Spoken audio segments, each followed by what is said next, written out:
اور اس لیے جو اس کی علامات ہیں وہ بھی مختلف ہو سکتی ہیں، لیکن عمومی طور پر جو کچھ علامات ظاہر ہوتی ہیں، جیسے اگر ہم بات کریں جسمانی علامات کی، تو مسلسل بیماری کہ جس کی میڈیکل جو ہے وہ اس کے اندر کوئی اس کی تشخیص نظر نہ آ سکے، ڈائیگنوز نہ ہو سکے بیماری. اسی طریقے سے نیند کا نہ آنا مسلسل، ڈراؤنے خواب آنا، جسم جو ہے وہ بھاری لگنا، اور سر یا کمر کا درد مسلسل رہنا، اور اسی طریقے سے دل کا گھبرانا، اور چہرے پر جو پسماردگی ہے وہ چھائی رہنا. یہ اس کی جسمانی علامات ظاہر ہو سکتی ہیں کہ اگر میڈیکل جو ہے اس کے اندر کوئی چیز نہ آ سکے، ڈائیگنوز نہ ہو سکے، ٹیسٹ کے اندر کوئی چیز نہ آ سکے، اور پھر بھی مسلسل بیماری رہے، تو اس کو ہم کہہ سکتے ہیں کہ یہ کسی جادو کا اثر ہے اس کے اوپر.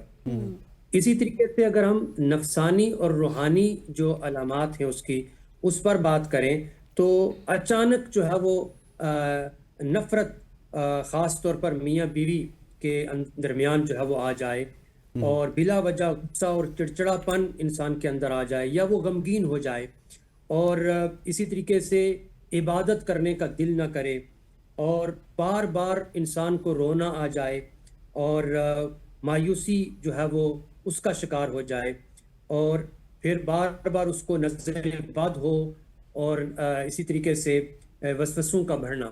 تو یہ اس کی جو علامات ہیں، آپ کہہ سکتے ہیں کہ روحانی طور پر یہ وہ علامات ہیں کہ جادو جو ہے اس کے اثرات میں وہ انسان آ سکتا ہے.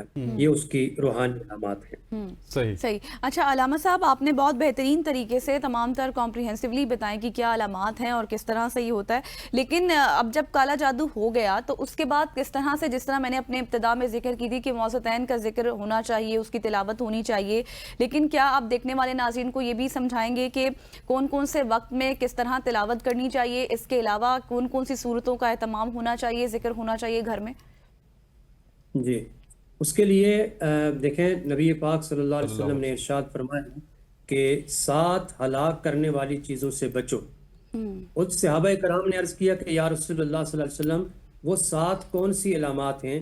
تو آپ صلی اللہ علیہ وسلم نے ارشاد فرمایا کہ اللہ کے ساتھ شرک کرنا اور جادو کرنا. اب دیکھیے کہ ان 7 علامات میں پہلی چیز شرک ہے، اور شرک کے فوراً بعد جادو کا ذکر آیا ہے. پھر فرمایا کہ ناحق قتل کرنا، سود کھانا، یتیم کا مال کھانا، اور پاک دامن عورتوں پر تہمت لگانا. یہ پاک صلی اللہ علیہ وسلم نے 7 ناپاک چیزوں سے بچنے کی جو ہے وہ ان کا ذکر کیا. حدیث نبوی میں چونکہ اگر دیکھا جائے تو جادو کو شرک کے فوری بعد لیا گیا ہے، تو اس سے آپ اندازہ لگا سکتے ہیں کہ یہ گناہ کتنا سنگین جو ہے گناہ ہے. اب اس میں دیکھنا یہ چاہیے کہ اس سے نجات کیسے ممکن ہے، جو آپ کا سوال ہے.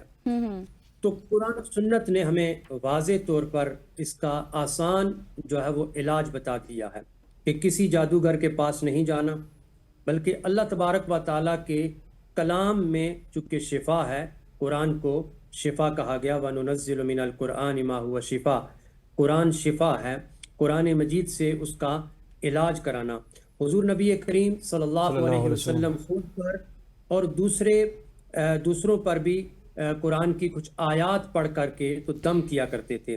سورہ اخلاص ہے، سورہ فلق ہے، سورۃ الناس ہے، اور اسی طریقے سے سورہ طٰہٰ کی آیت نمبر 69 ہے، اور سورہ یونس کی آیت نمبر 81 اور 82. اور یہ وہ آیات ہیں کہ جن کو نبی پاک صلی اللہ علیہ وسلم خود بھی پڑھ کر کے تو اپنے اوپر بھی دم کرتے تھے، اور دوسروں کو بھی ترغیب دیتے تھے کہ یہ آیات پڑھیں اور دوسروں پر اس کو جو ہے وہ پڑھیں. اب ان آیات کو پانی پر بھی دم کر سکتے ہیں، اور ان سے جو ہے وہ غسل بھی کر سکتے ہیں، اور یا جسم پر ان آیات کو پھیر سکتے ہیں. پھر اس کے بعد مسنون دعائیں ہیں کہ جو نبی پاک صلی اللہ علیہ وسلم نے امت کو سکھائی ہیں. اس طرح فرمایا کہ اعوذ بکلمات اللہ التامات من شر ما خلق، یہ جو ہے کہ میں اللہ سے کامل کلمات کے ذریعے اس کی مخلوق کے شر سے پناہ مانگتا ہوں. صحیح مسلم شریف کے اندر یہ دعا موجود ہے. اسی طریقے سے بخاری اور مسلم شریف میں ایک جگہ پہ نبی پاک صلی اللہ علیہ وسلم نے ارشاد فرمایا، یہ دعا مانگی اللہ تبارک و تعالیٰ سے کہ اللہم رب الناس اذهب الباس اشف انت الشافی، اے اللہ تو ہی شفا دینے والا ہے، شفا دے اور جو کوئی بیماری نہ چھوڑے۔ تو اس طرح کی جو بہت ساری آیات ہیں قرآن کی، اور قرآن سے ہمیں رجوع کرنا چاہیے، عاملوں کی طرف نہیں جانا چاہیے، نجومیوں کی طرف نہیں جانا چاہیے، اس لیے کہ گناہ کبیرہ ہے۔ دیکھیے بالکل جادو اس وقت ہوتا ہے کہ جب جادوگر اپنے آپ کو اس گندے ماحول میں جا کر کے، تو شیطان کو راضی کرنے کے لیے قرآن اور حدیث اور اللہ اور رسول صلی اللہ علیہ وسلم کے احکامات کی خلاف ورزی کرتے ہوئے اس گندے ماحول میں جا کر کے شیطان کو راضی کرتا ہے، خوش کرتا ہے، تو شیطان جو ہے وہ اس کی مدد کرتا ہے۔ ہمارا یہ ایمان ہے کہ شیطان اگرچہ اللہ کی مخلوق ہے، لیکن اللہ تبارک و تعالیٰ علی کل شیء قدیر ہے، اور اللہ تبارک و تعالیٰ سب سے بڑا حاکم ہے، رازق ہے، خالق ہے، مالک ہے۔ اللہ تبارک و تعالیٰ کی جو طاقت ہے وہ سب سے بڑھ کے ہے۔ تو جب اللہ کی طرف ہم رجوع کریں گے تو اللہ تبارک بالکل و ایسے ہی ہے سر، تعالیٰ اللہ کی طرف رجوع کریں گے تو اللہ مدد اس کی ریمیڈی بھی دیتا ہے۔ مجھے آپ نے بہت ساری چیزیں گنوائی ہیں، جس طرح ایک دعا ہے جو کہ اعوذ بکلمات اللہ التامات من کل شیء وہامات من ایما، اس آیت کے حوالے سے، یہ نظر کے حوالے سے بھی بڑی مطلب ایسی آیت سمجھی جاتی ہے، اس سے ایک دم نظر کا علاج بھی ہو جاتا ہے۔ ان آیات کا طریقہ کار کیا ہونا چاہیے؟ جس طرح موضتین کی بات کی غزل نے، آپ نے اس آیت کی بات کی ہے، 2-3 اور حوالے دیے ہیں، ان کا طریقہ کار کیا ہے کہ اعوذ بکلمات اللہ التامات ایک دفعہ پڑھتا چلا جائے بندہ، یا کچھ 7 دفعہ پڑھنا ہے؟ کیا کرنا ہے؟ صبح پڑھنا ہے، شام کو پڑھنا ہے، کس طرح پڑھنا ہے؟ دیکھیے، اپنے آپ کو محفوظ رکھنے کے لیے جادو اور اس طرح کی جو چیزیں ہیں ان سے محفوظ رکھنے کے لیے نبی پاک صلی اللہ علیہ وسلم کا فرمان ہے، اور حضور علیہ السلام کا معمول مبارک یہ ہوتا تھا کہ حضور علیہ السلام رات کو بستر پر جاتے تو آقا علیہ السلام کیا کرتے، وہ اعوذ باللہ اور بسم اللہ پڑھ کے تو سورہ اخلاص پڑھتے، جس کو سورہ توحید بھی کہتے ہیں، قل هو اللہ احد۔ پھر اسی طریقے سے معوذتین جو ہے وہ بھی پڑھتے تھے، یعنی معوذتین میں سورہ فلق آتی ہے اور سورۃ الناس آتی ہے، تو یہ صورتیں بھی سرکار کائنات صلی اللہ علیہ وسلم پڑھتے تھے، لیکن رات کو جب بستر پہ جاتے تو پڑھ کے تو اپنے ہاتھوں پر پھونکتے اور سر یہیں سے آپ کا آگے جواب بھی کنٹینیو کریں گے۔ ایک کالر ہمارے ساتھ موجود ہیں واحد بخش گھوٹکی سے۔ جی واحد، اپنا سوال کیجئے۔ واحد، آپ کو آواز آ رہی ہے؟ وعلیکم السلام سر، کیا حال ہے؟ جی اللہ کا شکر، سوال کیجیے گا۔ جی آواز آ رہی ہے سر۔ سر میرا سوال یہ ہے کہ مجھے تکلیف ہے سر۔ آپ کی آواز کلیئر نہیں آ رہی۔ ہلو جی واحد بولیے، آپ کی آواز آ رہی ہے، آپ سوال پوچھئے پلیز۔ جی سر، میرا سوال یہ ہے کہ میں جب گھر میں ہوتا ہوں تو ٹھیک ہوتا ہوں، جو گھر کے باہر نکل جاتا ہوں کام پا پہلے سانس کی تھوڑی تکلیف ہوتی ہے۔ اچھا پہلے ٹھیک ہو مجھے تادار بعد اس میں 3 مہینے کے کورس بھی کیا، اس کے بعد یہ مسئلہ ہو گیا۔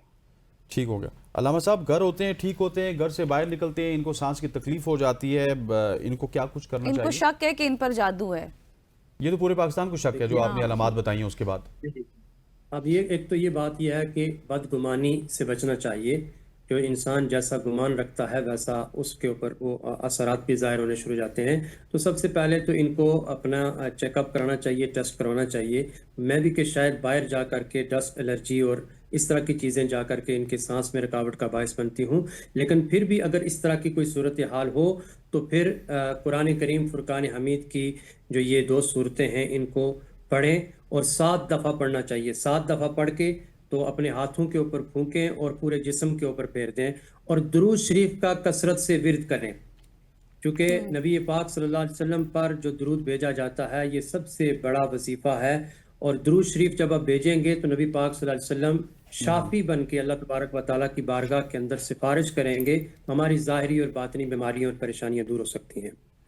صحیح۔ اچھا علامہ صاحب، جلدی سے یہ بتا دیجئے گا، یہ جو بھی سوال بھی آیا تھا میں تھوڑا سا اس کو آگے لے کر چلوں گی۔ کچھ لوگ ہوتے ہیں وہ نظر اور جادو میں فرق نہیں کر پاتے، اکثر ہوتا کچھ اور ہے لیکن وہ اس کو جادو بنا دیتے ہیں، تو قرآن کریم اس میں تفریق کس طرح سے بتاتا ہے؟ دیکھیے، جو نظر ہے یہ بھی برحق ہے اور جادو بھی برحق ہے، تو اس کا طریقہ کار یہ ہے کہ جب اگر کسی کو نظر لگی ہے تو وہ نبی پاک صلی اللہ علیہ وسلم کی جو بتائی ہوئی جو یہ دعا ہے جب اس دعا کو پڑھیں گے 3 دفعہ پڑھ کے تو جب پھونک ماریں گے اور دم کریں گے تو یقیناً نظر جو ہے وہ ختم ہو جائے گی. اعوذ بکلمات اللہ التامۃ من شر ما خلق. یہ پڑھیں گے تو اور اول آخر 3 مرتبہ جو ہے وہ درود شریف پڑھیں گے. ٹھیک ہے, تو نظر ختم ہو جائے گی. نظر چونکہ جس تیزی کے ساتھ لگتی ہے اسی تیزی کے ساتھ. ٹھیک ہو گیا علامہ صاحب, ہمارے پاس وقت کم تھا. Thank you so much for joining us. آپ نے بڑی سیر حاصل گفتگو کی. علامہ محمود ابن تبسم صاحب ہمارے ساتھ موجود تھے. خواتین و حضرات, مجھے غزل اشعری پوری پروڈکشن ٹیم کو منڈے تک کے لیے اجازت دیجیے. انشاءاللہ منڈے کو ملاقات ہوگی. تب تک کے لیے اللہ حافظ.